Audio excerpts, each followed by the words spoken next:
이사야서 19장 19절로 25절 말씀까지 우리 다 같이 한 목소리로 합독하시겠습니다. 이사야서 19장 19절 말씀부터 25절 말씀까지 한 목소리로 합독하십니다. 시작. 그날의 애굽 땅 중앙에는 여호와를 위하여 제단이 있겠고 그 변경에는 여호와를 위하여 기둥이 있을 것이요 이것이 애굽 땅에서 만군의 여호와를 위하여 표적과 증거가 되리니 이는 그들이 그 압박하는 자의 연고로 여호와께 부르짖겠고 여호와께서는 한 구원자 보호자를 보내사 그들을 건지실 것임이라. 여호와께서 자기를 애굽에 알게 하시리니 그날의 애굽인이 여호와를 알고 제물과 예물을 그에게 드리고 경배할 것이요 여호와께 서원하고 그대로 행하리라. 여호와께서 애굽을 치실 것이라도 치시고는 고치실 것인 고로 그들이 여호와께로 돌아올 것이라. 여호와께서 그 간구함을 들으시고 그를 고쳐주시리라.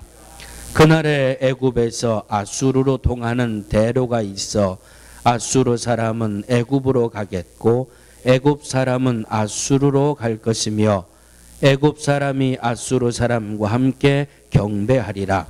그날에 이스라엘이 애굽과 아수르로 더불어 셋이 세계 중에 복이 되리니 이는 만군의 여호와께서 복을 주어 가라사대 나의 백성 애굽이여 나의 손으로 지은 아수르여 나의 산업 이스라엘이여 복이 있을지어다 하실 것임이니라. 이 말씀은 살아계신 하나님의 말씀입니다. 아멘. 찬양대 찬양으로 영광 돌리시고 이어서 오늘 우리 변 목사님 말씀 증거해 주시겠습니다. 할렐루야. 여러분들께서 한 달 이상을 기도해 주셔서 잘 다녀왔습니다. 건강하게 잘 다녀와서 여러분들 모습을 뵈니까 너무나 기쁩니다. 오늘 말씀 제목을 그날의 세계 중에 임할 축복에 참여하라 이렇게 만들어 봤습니다. 오늘 우리가 함께 읽은 말씀 이사야서 19장 19절서부터 마지막 끝절까지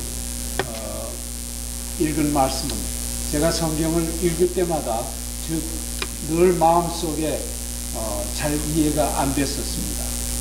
하나님의 능력을 의심하는 건 아니었지만 참 그 예언의 말씀이 마음속에 와 닿지가 않았습니다.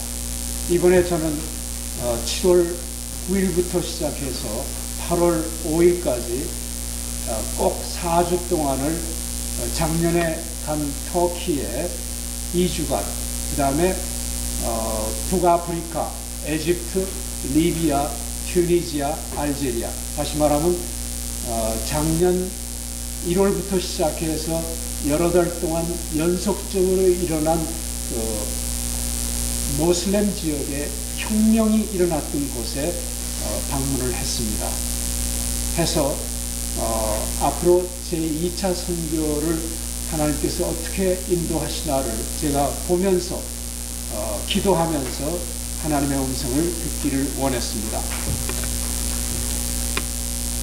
오늘 19절에 그날의 애굽 땅 중앙에는 여호와를 위한 제단이 있겠고 하는 말씀으로 말씀을 시작합니다. 애굽은 전도자 마가를 통해서 우리가 제2복음에 해당하는 이 복음을 지은 요한이라고 하는 마가가 지은 마가복음, 그 전도자 마가를 통해서 AD 40여 년경부터 알렉산드리아에 복음이 전해졌다고 합니다. 요셉과 마리아는 천사의 경고를 받아서 어린 예수를 데리고 헤롯 왕의 핍박에서 피하여 애굽으로 피신 왔던 일을 우리는 성경에서 잘 읽고 있습니다. 전도자 마가가 전한 복음이 2세기경에 하구 고센 지방에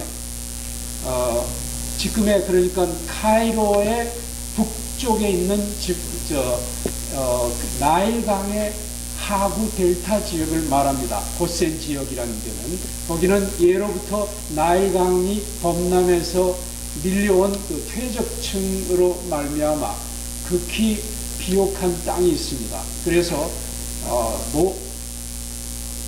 요셉 시절에 바로 왕이 요셉의 아비 야곱과 그의 일족들에게 하사한 땅이 고센이라고 합니다. 그래서 역사적으로 보면 상 이집트라고 부르고, 그 다음에 카이로의 이남, 즉 나일강의 중류와 상류 쪽으로 향하는 지역을 우리는 상 이집트, 어퍼 이집트라고 부르고 있습니다. 이 지역에 다수의 이집트인이 기독교인으로 개종해서 당시 알렉산드리아는 로마 안디옥과 더불어서 고대 기독교의 중심지였지만 초대교회 시대가 지나고 나서 한 5세기경에 칼케돈 공회의에서 문제가 있었습니다. 다시 말하면 그 애굽에 있는 그리스도인들이 예수 그리스도의 인성보다도 신성을 강조하고 존중했다고 해서 이집트의 기독교인들이 이단으로 몰리게 됩니다. 그 후에 독자적으로 이분들은 교황을 세우고 독립적인 길을 걷다가 AD, 즉 서기 7세기 초에 무함멧이 일어나서 이슬람이 세워지게 됩니다. 그래서 7세기 중엽에 이슬람 교도인 아랍 사람들에 의해서 이집트가 정복을 당하고 이슬람의 핍박 속에서 지난 2000년 동안 2000년이 아니라 한 1400년 동안 굳건하게 신앙을 지켜온 지역입니다. 이렇게 역사를 통해서 신앙을 지켜온 이집트 기독교를 우리는 콥틱 기독교라고 합니다. 한번 같이 불러볼까요? 콥틱 기독교. 예, 콥틱 기독교라고 합니다. 그들의 손목에는 십자가의 문신이 새겨져 있습니다. 그래서 지금도 십자가의 문신을 새겨놓고 저들의 그 핍박을 잘 견뎌와서 2000년 동안 지속되어 온 신앙의 정체성을 나타내고 있습니다.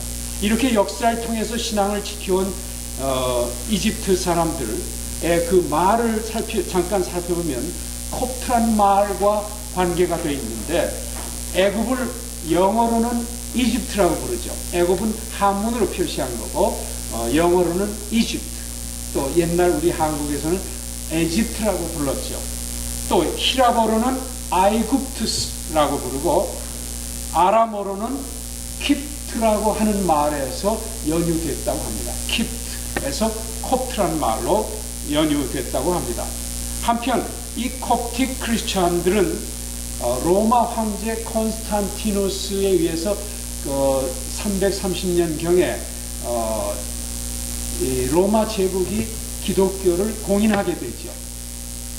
그러고 나서 그러기 직전에 디오클레티아누스라는 황제가 300년 초기에 303년인가 그때 박해를 하기 시작합니다. 이 디오클레티아누스 황제는 로마 역사상 가장 그리스도 교도를 박해한 가장 폭군에 해당합니다. 이때 순교자가 엄청나게 발생했다고 합니다.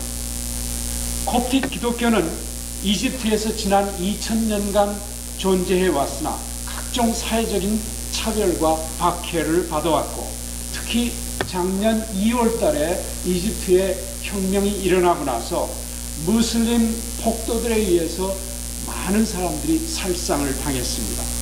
현재도 진행하고 있습니다. 현재 이집트 8천만의 인구 중에서 약 10%가 기독교인입니다. 8천만의 10%면 얼마가 됩니까? 800만 명이죠. 엄청난 숫자가 이집트에는 기독교인으로 되어 있어요. 그 중에서 90%가 콥틱 기독교고 나머지 10%가 캐톨릭과 개신교라고 합니다. 이집트의 그 지중해 연안에 있는 대도시 알렉산드리아와 그리고 카이로, 수도 카이로 외에 나일강 중상류를 따라서 콥틱 기독교인들이 드문드문 마을을 형성해서 살고 있습니다. 19세기 중반부터 생기기 시작한 개신교도 이 콥틱 기독교인들에게서 뿌리를 받고 있습니다. 오랜 세월을 핍박 가운데서 견디온 이분들의 신앙은 향후 이들을 통한 아랍 제국들에게 복음 전파에 상당한 가능성을 예시해주고 있음을 이번 여행을 통해서 잘 보게 됐습니다. 이것이 애굽 땅에서 그 다음에 20절을 보면은 이것이 애굽 땅에서 만군의 여호와를 위하여 표적과 증거가 된다고 합니다. 제가 처음에는 애굽 땅 중앙에 여호와를 위한 제단이 있겠고 하는 말을 이해를 못했는데 이번 그 애굽 땅 중앙이라고 여겨지는 작년에 혁명이 일어났던 타그릴 그 광장이라고 있습니다. 타그릴 스퀘어라고 하는 데를 가봤는데 그 바로 뒤에 개신교 성당이 아주 굳건하게 서 있고 거기서 얼마 떨어져 멀지 않은데 콥틱 성전을 가볼 수가 있었습니다. 그래서 여기에 나온 땅 중앙에는 여호와를 위하여 제단이 있겠고 여호와를 위한 제단이 바로 뭡니까? 이 2000년 동안 복음을 지켜온 콥틱 성도들의 교회와 그리고 오늘날의 개신교를 뜻하고 있다고 봅니다. 이것이 애굽 땅에서 여호와를 위한 표적과 증거가 되며 그들이 압박하는 자의 연고로 여호와께 부르짖는다고 성경에서 말씀하고 있습니다. 이분들이 살상을 당하면서 이 무슬림들한테 가진 박해를 당하고 있습니다.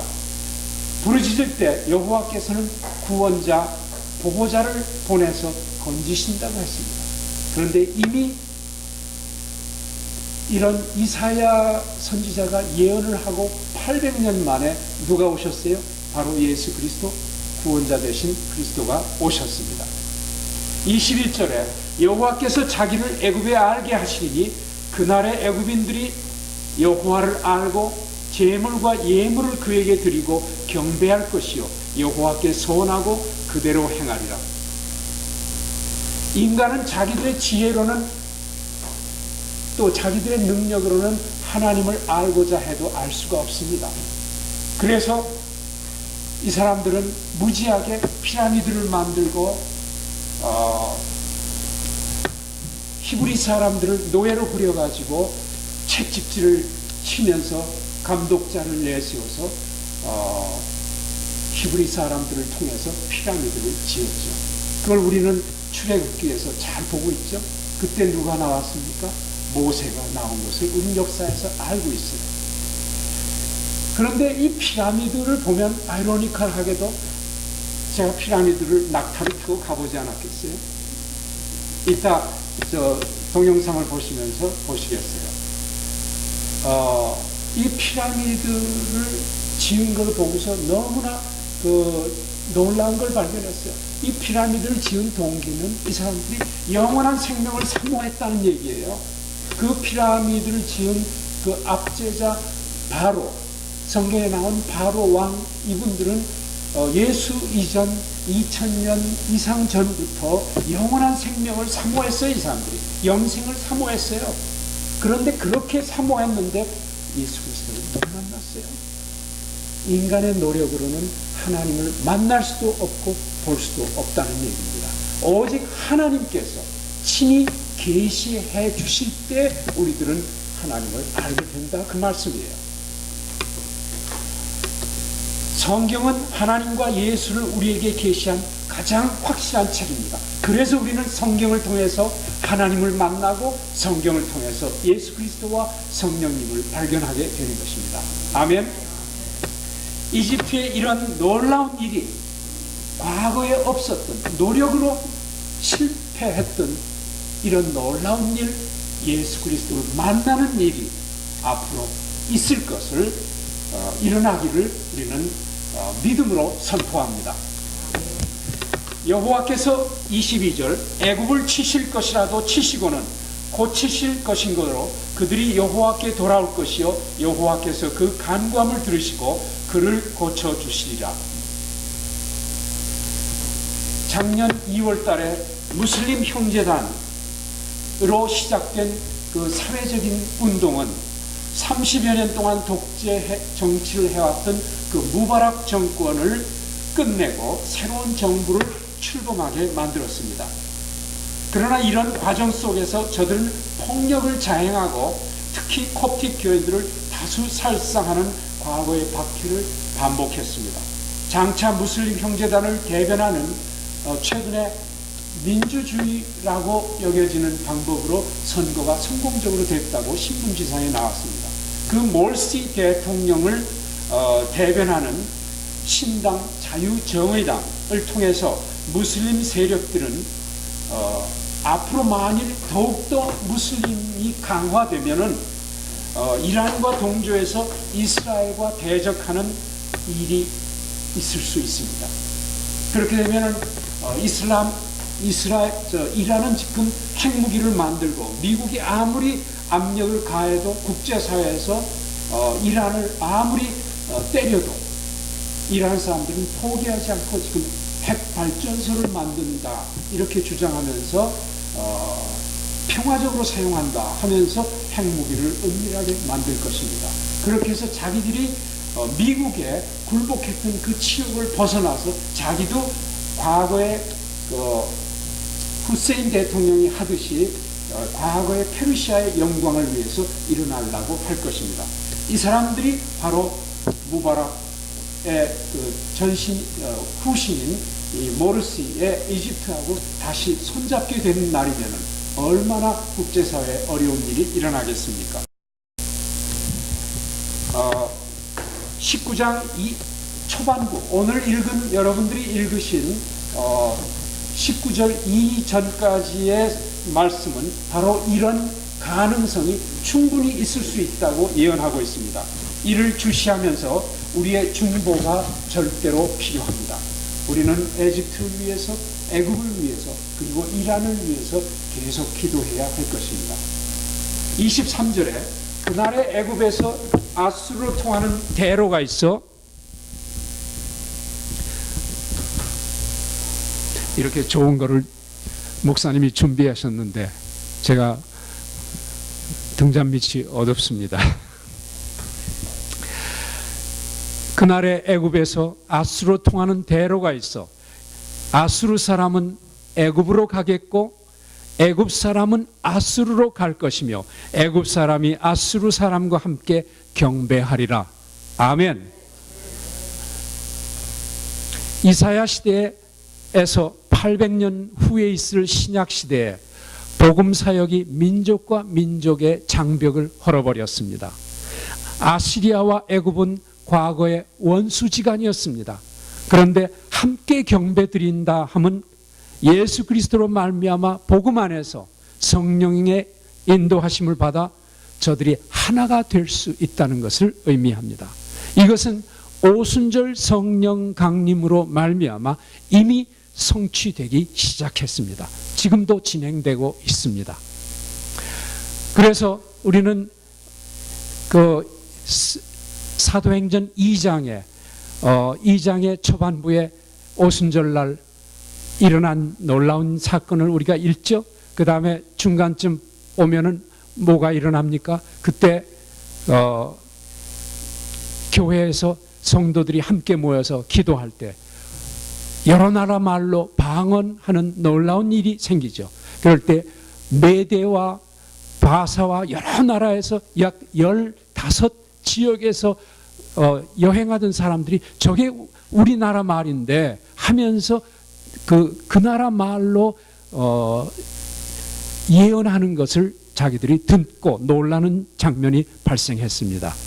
벌써 오순절 강림으로 말미암아 이런 놀라운 일이 성취되기 시작했습니다. 이스라엘과 애굽 아시리아가 본래부터 이스라엘에게 약속되었던 메시아의 구원의 축복을 함께 누릴 것이라는 말입니다.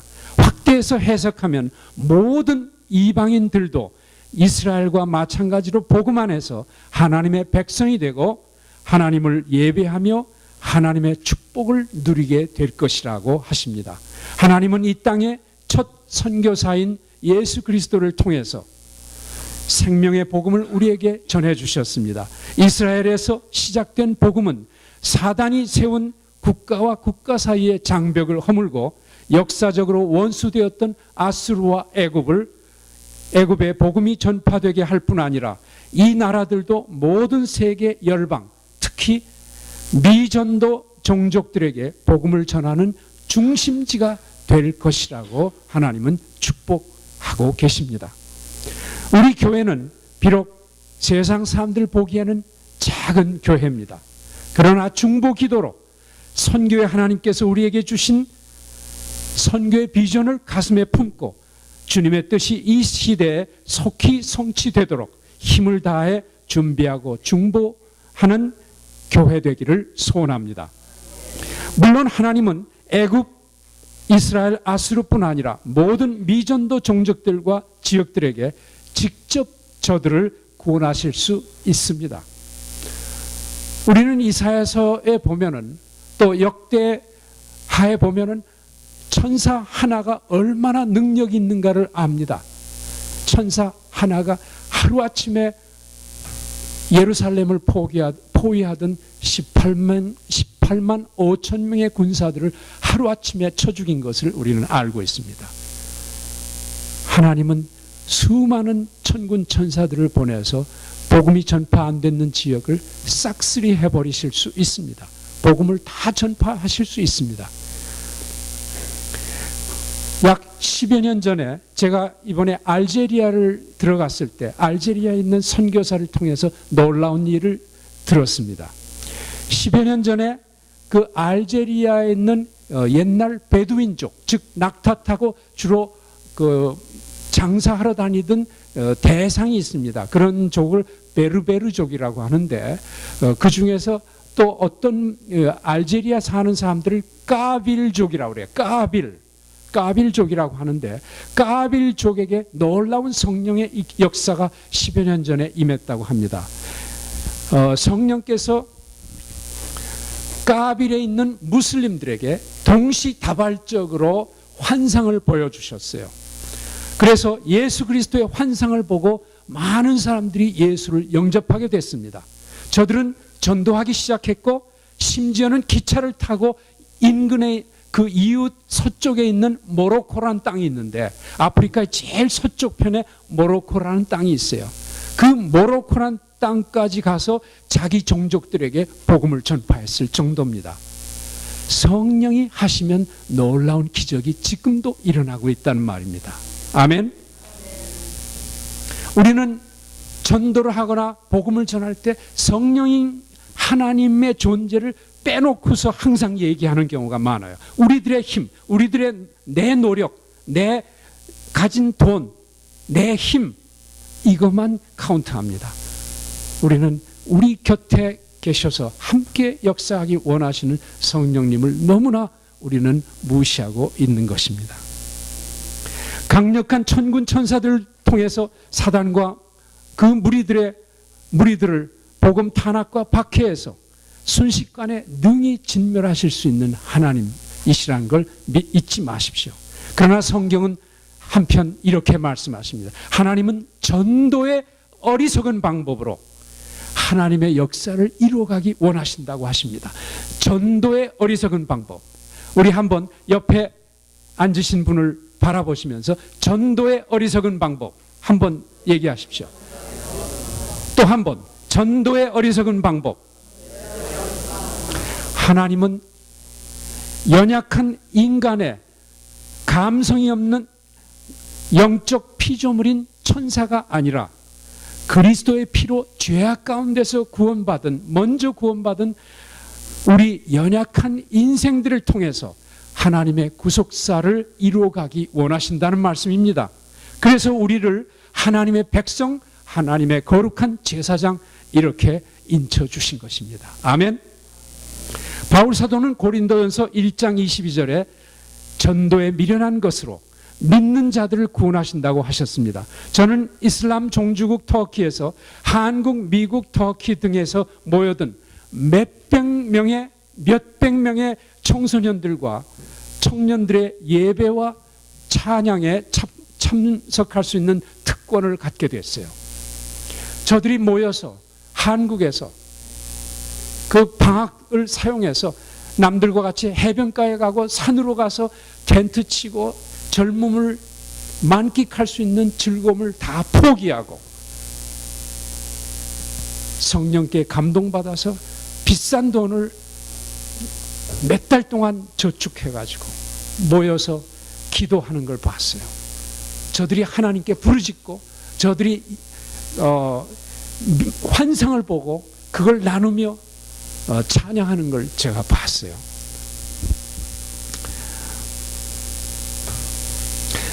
이 역사적인 하나님의 선교 명령에 순종하기 위해서 많은 시간을 기도와 성경 말씀에서 하나님 나라를 바라보고 결단한 젊은이들입니다. 터키, 팔레스타인, 이스라엘 이름도 생소한 많은 이슬람 지역을 땅으로 밟고 그 땅에서 아무도 예배하지 않는 곳에서 그 땅을 지으신 하나님을 예배하고 그 땅에 있는 백성들을 사랑하는 무슬림을 하나님이 얼마나 사랑할 것 같습니까? 사랑하십니다. 다만 태어나면서부터 그리스도를 아는 기회를 박탈당한 채 불쌍하게 신음하고 있는 것입니다. 저들을 찬양하는 젊은이들이 일어나서 그 예배하는 그날을 믿음으로 선포했습니다. 성경에 뭐라고 하십니까? 천국은 침노하는 자의 것이라고 했습니다.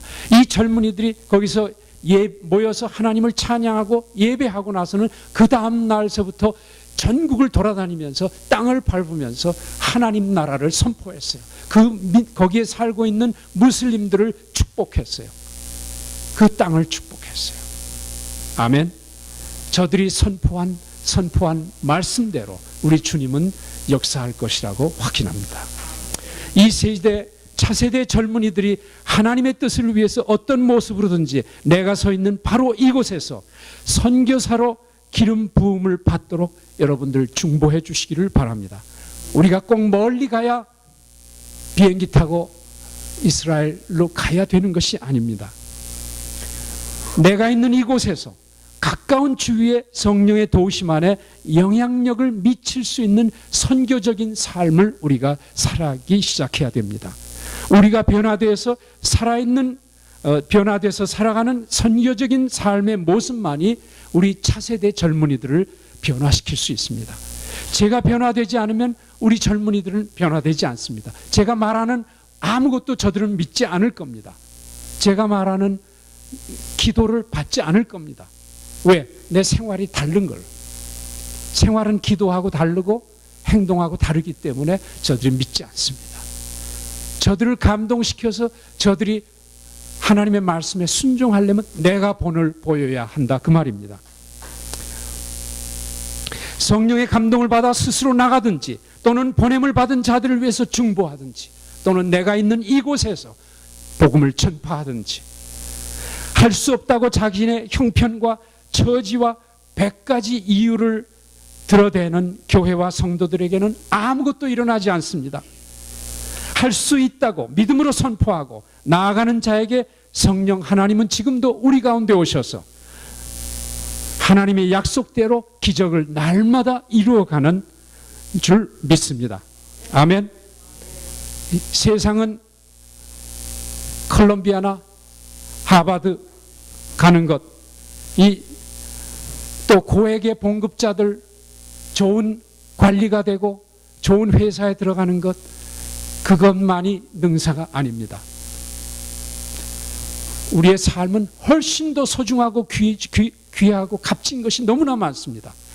예수 그리스도 안에 있는 젊은이들을 제가 보고 너무너무 감동받았어요. 그 젊은이들. 생각해 보세요. 중학교 3학년짜리 아이들이 환상을 보고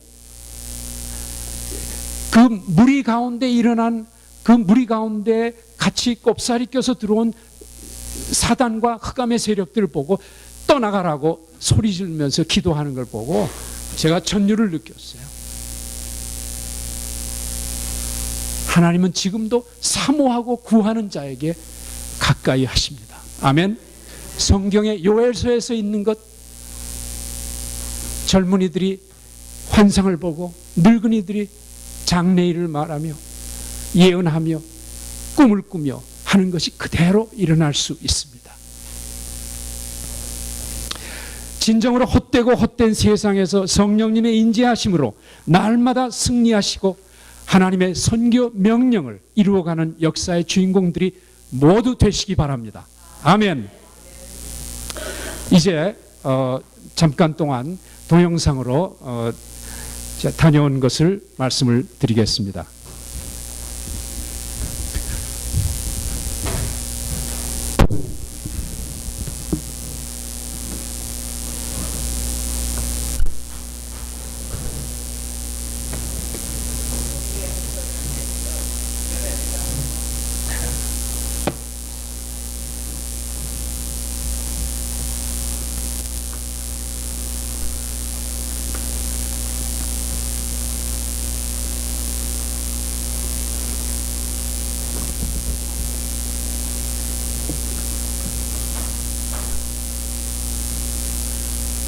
저기 보면은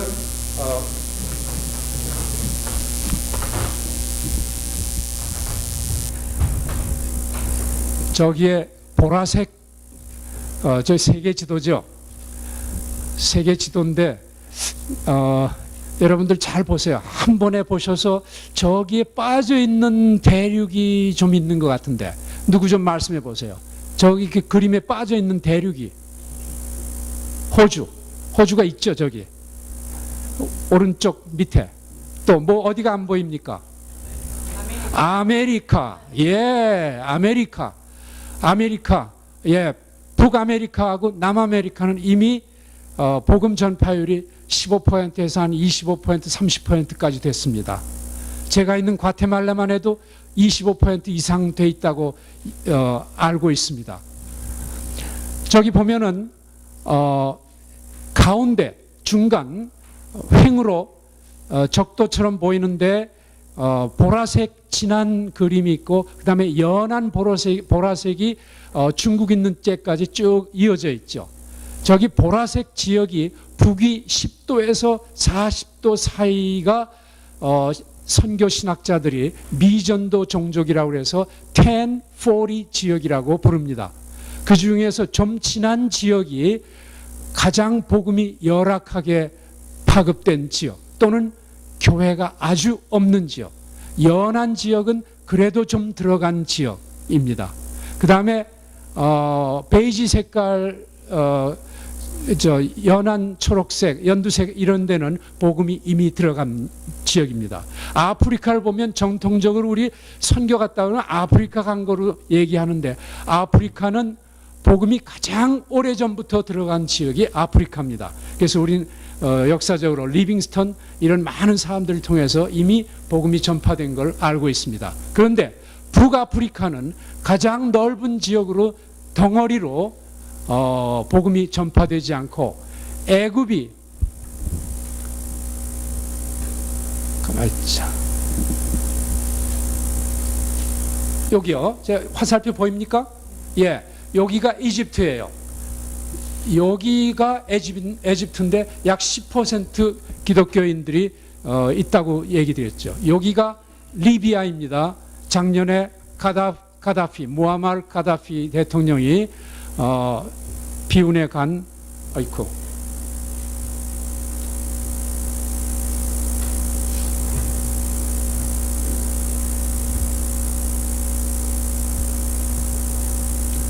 지역입니다.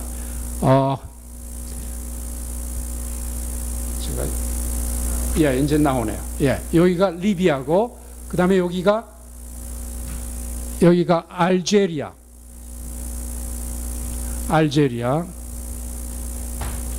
그 다음에 여기가 튜니지아. 조그만 쐐기같이 된 데가 튜니지아입니다.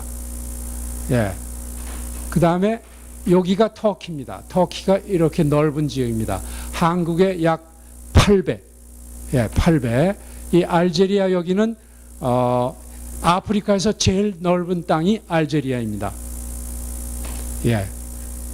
그래서 많은 여태까지 세계에 있는 교회들이 주로 복음이 이미 들어간 지역에만 집중해서 거기가 안전하기 때문에 계속 반복해서 투자하고 반복해서 선교사들을 보냈습니다. 많은 교회들이 이런 위험한 지역, 이슬람 지역들은 선교사를 보내기를 꺼려하고 지금도 보내질 않고 있습니다. 그런데 실제로는 반대가 돼야 될 줄로 믿습니다. 이미 중국은 복음이 상당히 많이 들어와서 약 15%가 복음이 전파됐다고들 얘기들 하고 있습니다. 자, 그 다음에 창세기 2장 14절 함께 읽어보겠습니다. 셋째 강의 이름은 히데겔이라 아수르 동편으로 흐르며 넷째 강은 유브라데더라. 아멘.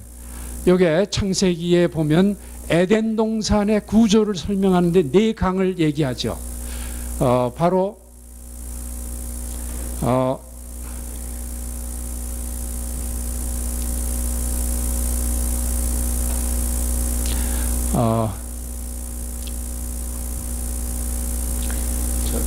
그래서 요거를 제가 표식을 하면 요거 밑으로 페이지 다운이라는 거니까 요거를 이렇게 누르면 하나씩 내려오거든요. 그것만 말씀하시는 얘기하는 대로 해주시기 바랍니다.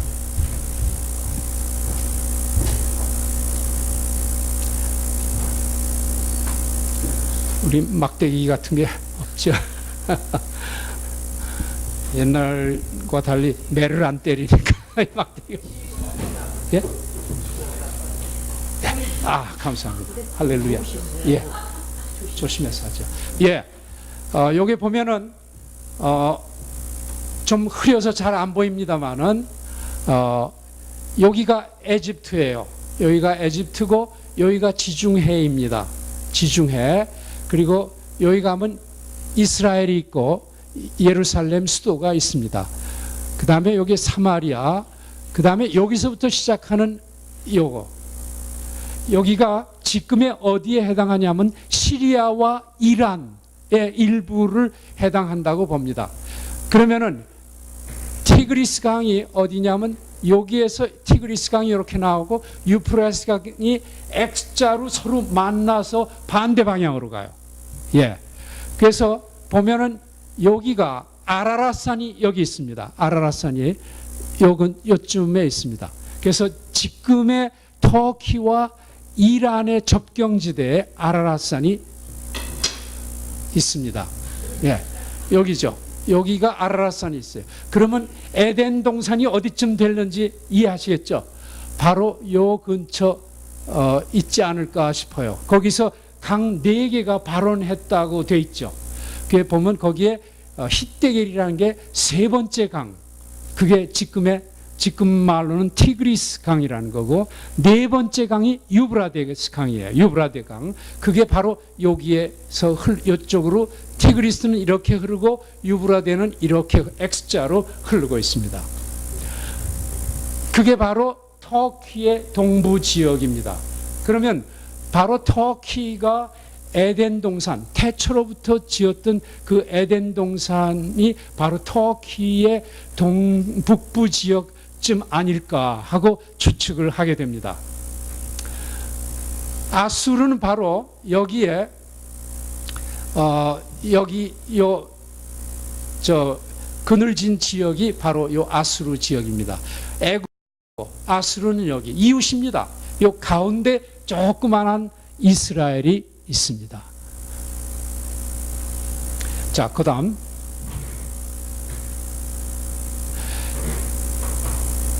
선사시대 때부터 아수르는 있었습니다. 그러니까 예수님 오시기 전에 2400년 전경 국가가 형성되고 또 BC 14세기경에 아수르 제국이 성립돼서 첫 수도가 아수르. 그러니까 아수르란 말은 아시리아라고도 부르는데 국가 이름을 가리키기도 하고 그 수도인 아수르를 가리키기도 합니다. 그 다음에 7세기 초에 산헤립 왕이 나와서 인근의 북쪽 니누에로 옮겼습니다. 그래서 두 번째 수도가 니누에입니다. 첫 번째 수도가 아수르, 두 번째 수도가 니누에입니다. 우리 이사야서나 역대 하인가 거기에 열왕기서하고 역대서에서 우리가 이 아수르와 애굽에 대한 얘기를 많이 보게 됩니다. 이후 쇠약해지기 시작해서 BC 614년에 메대 바벨론의 연합군에게 함락되고 612년에는 2년 후인 612년에는 수도인 니누에도 함락됩니다. 당시 마지막 왕 아슈르발이라는 사람은 하란을 탈환하기 위해서 그 당시 에집트의 왕이 느고였는데 느고에게 원군을 요청합니다. 그 원군을 요청해서 그 아수르로 구원하러 가는데 바로 그 당시 왕이 요시야인데 요시야 왕이 이 원군을 구원하러 가는 에집트 군대 왕을 저지하다가 그러니까 상황 파악을 잘 못했어요. 요시야 왕이 저지하다가 요시야 왕은 전사하고 맙니다. 그러고 나서 아수르 제국에 이스라엘이 멸망당한 것을 우리가 알고 있습니다. 그리고 아수르 사방에 강제 이주당해서 그 아수르의 종족하고 이스라엘 종족하고 섞여버려요. 그렇게 해서 그 이름이 그 다음에 신약 시대에 와가지고 사마리아라는 이름으로 바뀌어져요. 예, 이스라엘이 사마리아. 그 사마리아 사람들을 그 유다에 있는 사람들이 천대하는 걸 알죠? 왜냐하면 아수르에 의해서 이스라엘에 살던 많은 사람들이 포로로 끌려가서 사방에 강제 이주당하고 또 아수르 사람이 이스라엘에 와서 살고 그래서 피가 섞였어요. 피가 섞여가지고 이런 그 천대를 받게 당한 겁니다.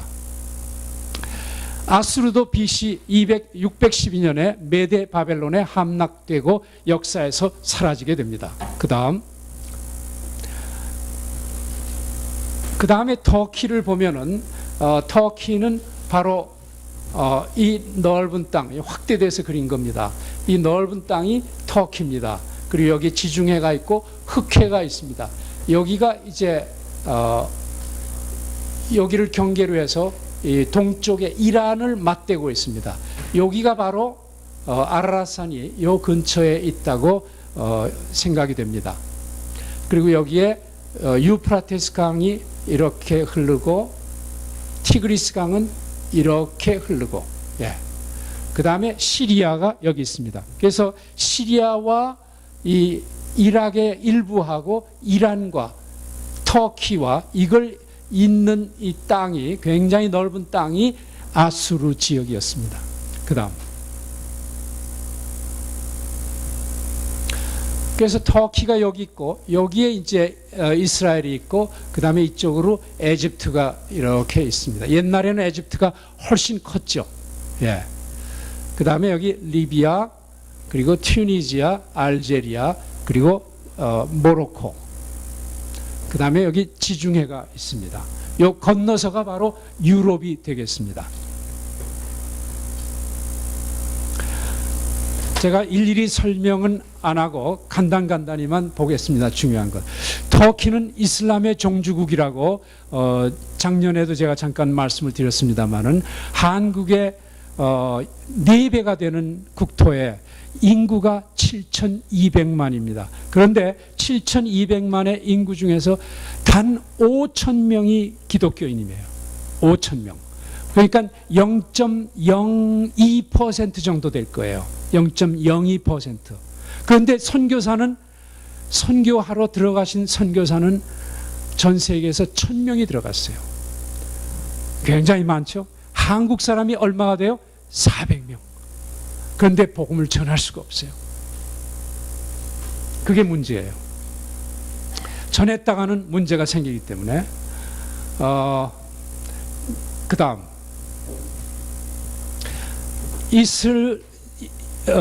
터키의 제일 번화한 거리, 이스탄불이 이제 세계의 수도라고 부르는 가장 역사적으로 유명한 도시인데, 그 이스탄불에 제일 사람이 많이 모이는 거리를 구경을 갔습니다. 탁심이라고 부릅니다. 여기는 명동의 한 사이즈가 옛날 명동의 한 10배 정도 되는 엄청난 지역인데, 이 지역의 인구가 보통 많은 게 아니에요. 여기 근데 터키 사람들은 별로 찾아볼 수 없고 주로 세계 여러 나라 사람들이는 관광 손님들이에요. 그리고 학생들. 이거 보고서 뭘 생각할 수 있습니까? 저 영혼들한테 복음을 전하면 얼마나 좋겠나. 그러니까 참 정말 복음을 전파할 수 있는 기름진 토양인데 정말 성령의 도움 없이는 전하기 어려운 지역입니다. 그 다음,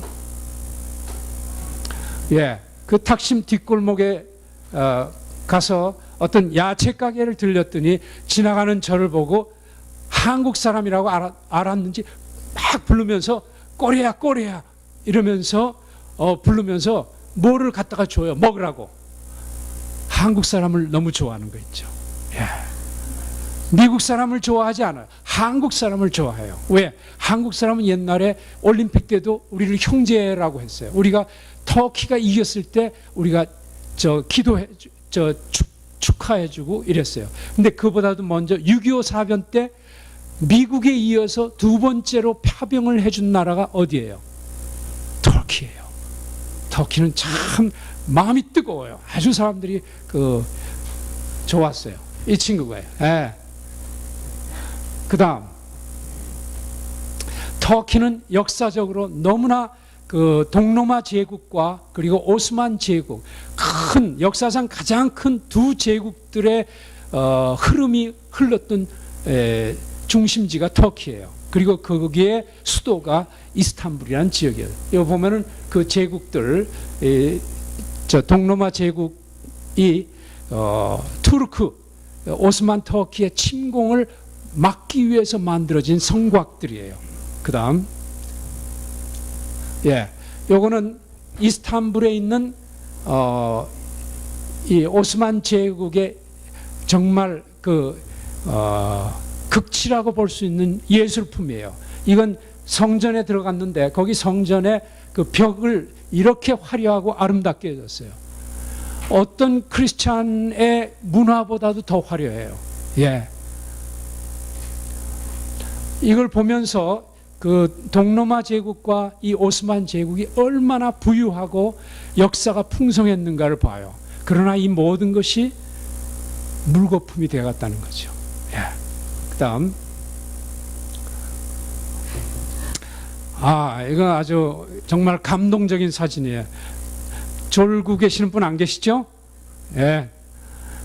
여기 낙타인데 이 낙타의 무릎을 좀 보세요. 무릎을 보시면 여기에 무릎이 까진 걸 보세요. 이게 세면 콘크리트처럼 까져 있는 걸 볼 수 있어요. 우리의 팔다리는 관절이 이 두 개죠. 이쪽 부분하고 그 다음에 이쪽 부분, 다리도 이쪽 부분하고 그 다음 무릎에서 그 다음으로 연결되는데 이 낙타는 세 부분으로 쪼개져 있다고 그래요. 여기 보면은 낙타가 무릎 꿇지 않으면은 사람이 올라탈 수가 없어요. 무릎 꿇지 않으면 사람 올라탈 수 없어요.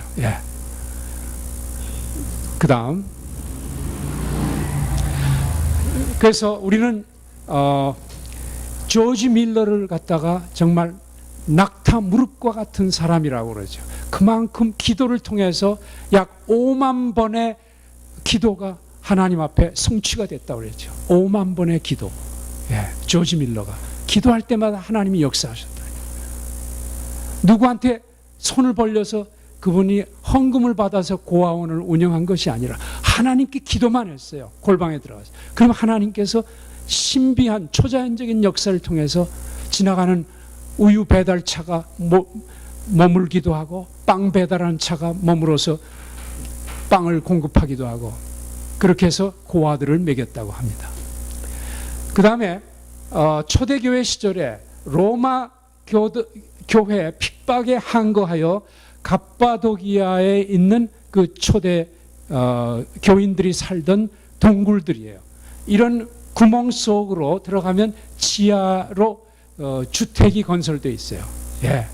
심지어 어떤 데는 지하 7층까지 내려가서 공동체를 이루고 교회를 형성하고 있는데 무려 10,000명이 한 군데 몰려 사는 것도 있다고 얘기를 들었어요. 예. 그 6층에 교회가 있더라고요.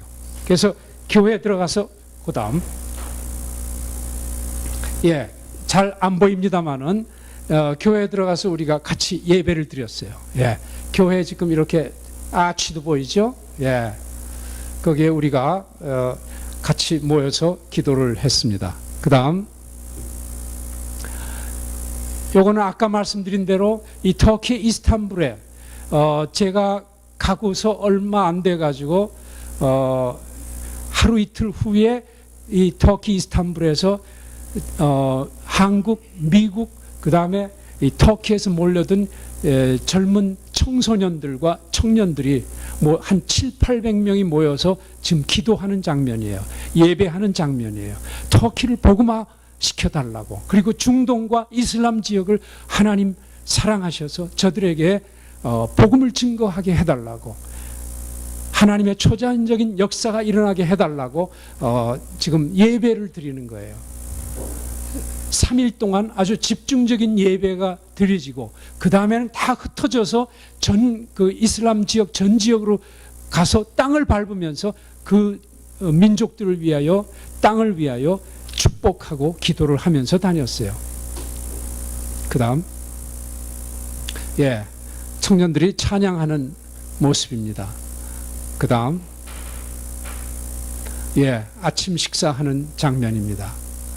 그 다음에 알제리아 아까 보신 거 맨 서쪽 끝에 있는 나라가 모로코란 나라였고 그 옆에 있는 나라가 알제리였어요. 아주 제일 크다고 하죠. 예, 85%가 사막이에요. 그런데 그래서 알제리아 중에서 지중해에 면한 그 지역 잠깐 빼놓고 나머지는 전부가 거기서부터 사하라 사막이 시작되는 거예요. 국어는 아랍어, 프랑스어를 공용어로 쓰는데 또 베두인족들, 국민들에게는 일반 서민들에게는 베르베르어를 사용합니다. 인구는 그런데 3,500만 명이고 국민소득이 7,400불. 이 아랍에서는 7,400불은 적은 거 아니에요. 예. 우리 옛날에 그 4.19 혁명이 일어났을 때 5.16 제2공화국 시작했을 때 국민소득이 얼마인 줄 아세요? 우리 한국. 예? 500불이요? 87불이라고 그래요. 87불. 예. 이승만 대통령 그 말기 그때 87불이라고 제가 듣고 있어요. 예. 지금은 얼마가 됐어요? 2만 5천 불 뭐 그렇게 돼 간다고 하죠. 예. 근데 7,400불이에요. 그런데 여기는 뭐가 놀라우냐면 석유 매장량이 이게 50년대 말에 발견된 석유가 세계 14위. 그 다음에 천연가스가 세계 매장량이 10위. 오랫동안 프랑스에 1830년경부터 프랑스의 지배를 받았어요. 식민지로서. 근데 프랑스가 이 지하자원이 숨겨져 있는 사막을 얘기 듣고서 프랑스가 놓아주겠어요? 안 놓아줬죠. 전쟁을 했는데 굉장히 오랜 전쟁이 3년 동안이나 전쟁을 했어요. 전쟁에서 수백만 명이 살상을 당했어요.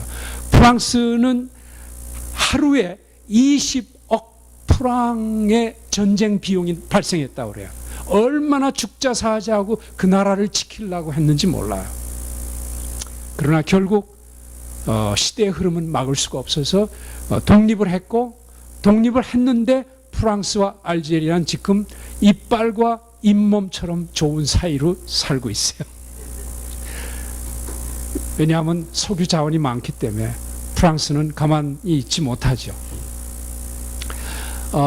여기에는 역사적으로 성 어거스틴 이 참회록 이런 걸 쓰신 성 어거스틴 같은 초대교회 교부들이 활동이 왕성했습니다. 다시 말하면 초대교회 시절에 서기 BC, AD 한 3세기, 4세기, 5세기 이 당시에 그 알렉산드리아, 로마, 안디옥이 가장 기독교가 왕성했던 지역이라고 하죠.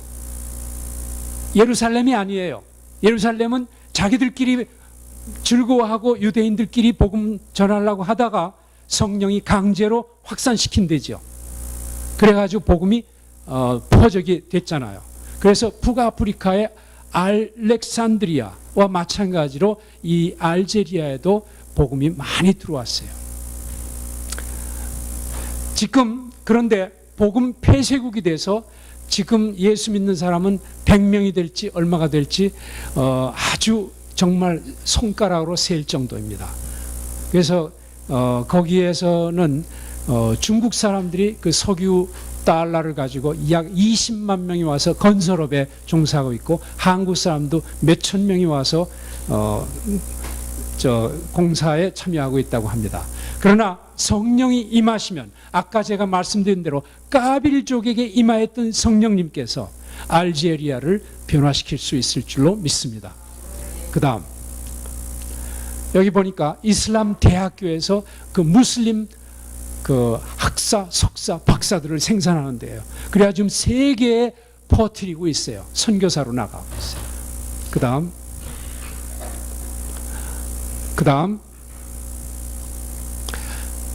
어디 가나 이 아랍 도시들을 가보면은 우리가 생각하기에는 아주 빈민들이 살고 있을 거라 생각하죠. 천만의 말씀. 이 사람들이 국가의 석유 수입이 많기 때문에 그걸 가지고 국민 한 가구당 얼마씩 다 쪼개줘요. 또 많이들. 예. 물론 부정부패가 엄청나게 심하지만 많이 그 국가 수입을 분배하고 있습니다. 가면은 이 디시 안테나, 위성 안테나가 없는 데가 없어요. 집집마다 있어가지고 이런 그 안테나를 통해서 온갖 100개, 1000개의 그 채널을 통해서 세계 뉴스를 접하고 있어요. 그 다음 튀니지아, 그 조그마한 그 삼각형 같이 생긴 나라는 앞으로 복음화의 그 기초가 될 만한 좋은 땅이라고 생각이 됐습니다. 여기는 관광으로서 공기가 비교적 프레시하고 이 지중해 연안에 면하고 사막은 거의 없습니다. 그래서 사람들이 비교적 자유롭게 대학을 다니고 그랬어요. 그게 앞으로 그 세계 모슬렘 지역 선교에 좋은 잠재적인 그 중심지가 될 거로 봤습니다. 여기에 보니까 성 오거스틴 그리고 시프리안, 터툴리안 등 초대 교부들이 1세기에서 3, 4세기까지 왕성하게 그 복음 활동을 한 지역을 볼 수 있었습니다. 그리고 초대 교회 그리스도인들이 순교한 지역들을 보았습니다. 그 다음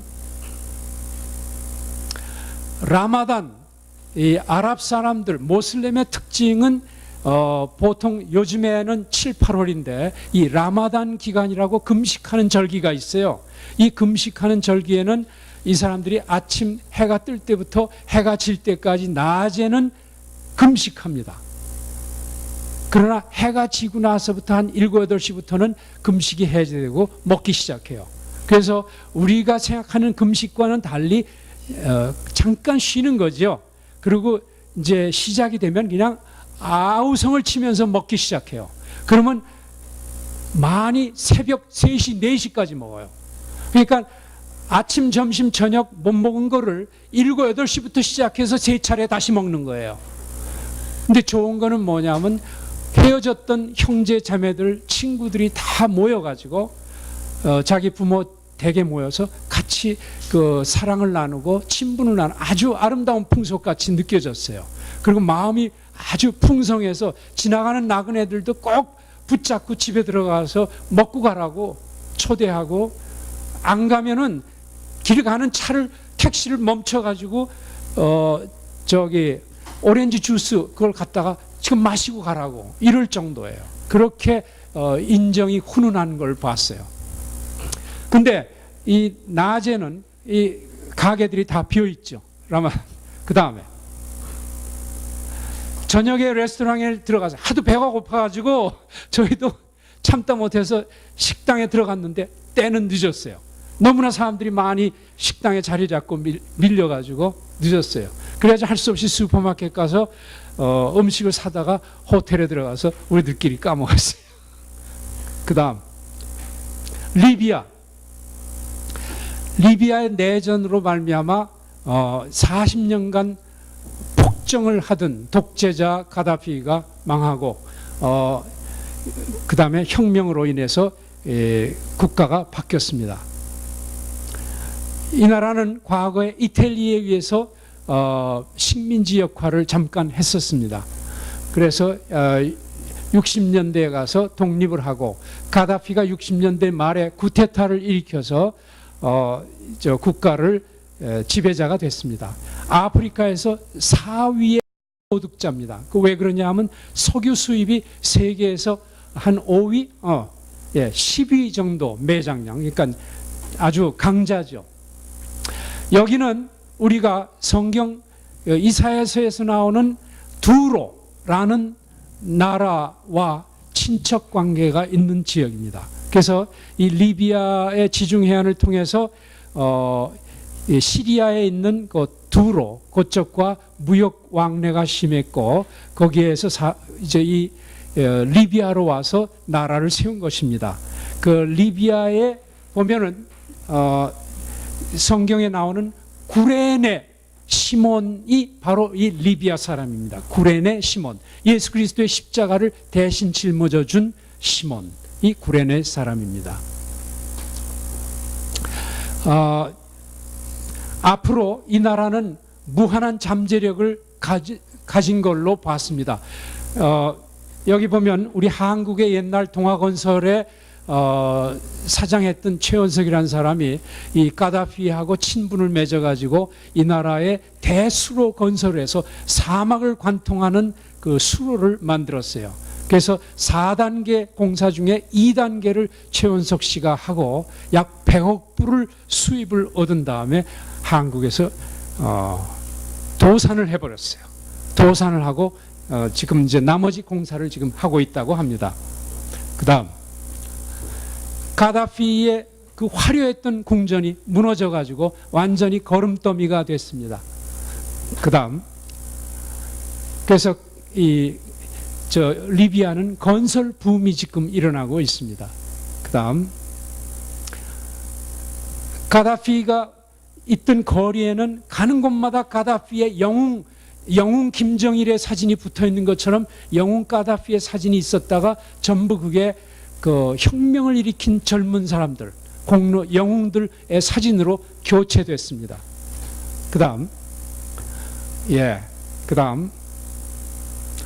이렇게 큰 건물들이 일어나는 이 붐이 일어나고 있어요. 그 다음 슈퍼마켓, 그 다음 마지막으로 이집트.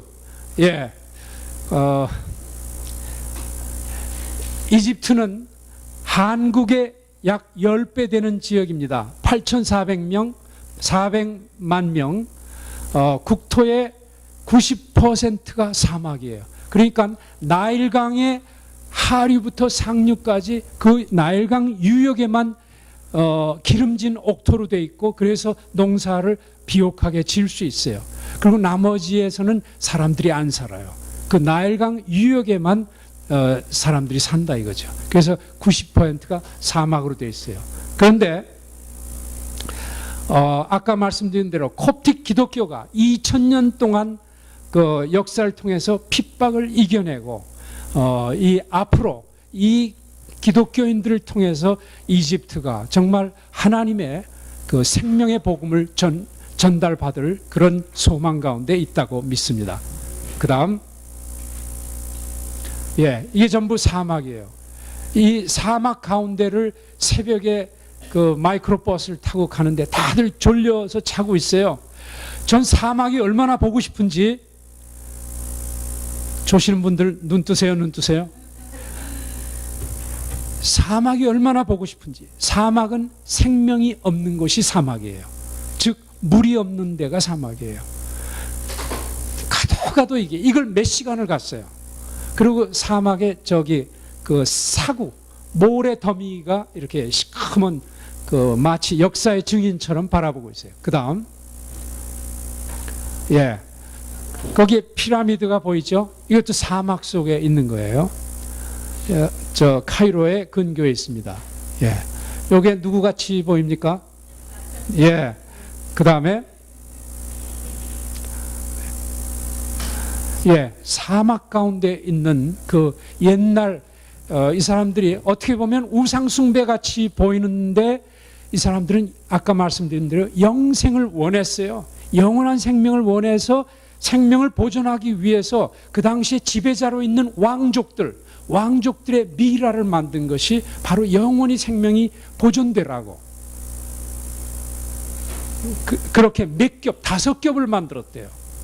그래야 나중에 맨 5째 속의 거풀을 보면 입술이 죽은 미라의 입술이 그 생생하게 보인다는 얘기죠. 네. 여기에 이 저 턱에 있는 뭐 작대기 같은 거 이런 게 붙어 있죠. 그게 뭐를 나타내는 겁니까? 왕을 나타내는 권위의 상징이에요. 그리고 여러분들이 혹시 에집트의 그런 왕을 보면 이렇게 팔짱을 끼고 있는 게 많이 보여요. 턱수염하고 팔짱. 이 팔짱 끼고 나는 왕이다 하는 그 왕의 위엄을 나타내는 그 모습이라고 합니다. 그 다음, 이게 바로 2000년 동안을 박해 가운데 버텨온 콥틱 기독교 성전입니다. 끄트머리에 꼭대기에 그 십자가가 있죠. 십자가 이상하게 보입니다만은 사방으로 봐도 십자가를 보이기 위해서 저렇게 만들었어요. 사방으로. 예, 그다음 콥틱 기독교 성전을 가보면 특징이 뭐냐면 벽화예요. 벽화인데 타일로 만들어서 모자이크처럼 뜯어 붙였어요. 그래가지고 시대 2000년이 가도 변하지 않게 컬러풀하게 만들었어요. 이 타일로. 이거 보니까 예수 가족이 에집트로 갈 때 여기 보니까 뭐가 보입니까? 야자수가 보이죠.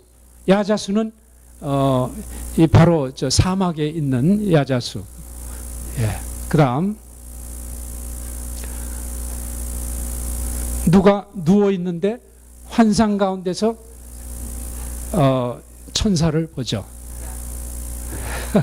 여러분들 좋은 대로 생각하시기 바랍니다. 예. 그다음 야곱. 예. 엘리야라고 볼 수도 있고 야곱이라고 볼 수도 있고. 그다음 섭씨. 제가 이 북아프리카를 다닐 때 거의 평균 온도가 40도에서 45도였어요. 평균 온도가. 그러니까 모자를 안 쓰면 안 되는데 모자도 그냥 모자 가지고는 안 돼요. 이 목을 가릴 수 있는 모자래야 돼요. 그렇지 않으면 목이 뜨거워 타가지고 잠을 못 자요. 45도씨에도 불구하고 주일학교 애들이 교회에 모여가지고 성경 말씀을 공부하는 걸 봤어요. 제가 아주 감동 먹었어요. 그 다음 여기가 바로 여기가 타흐릴 광장이에요. 아주 넓은 광장인데 사진을 받기가 어렵더라고요.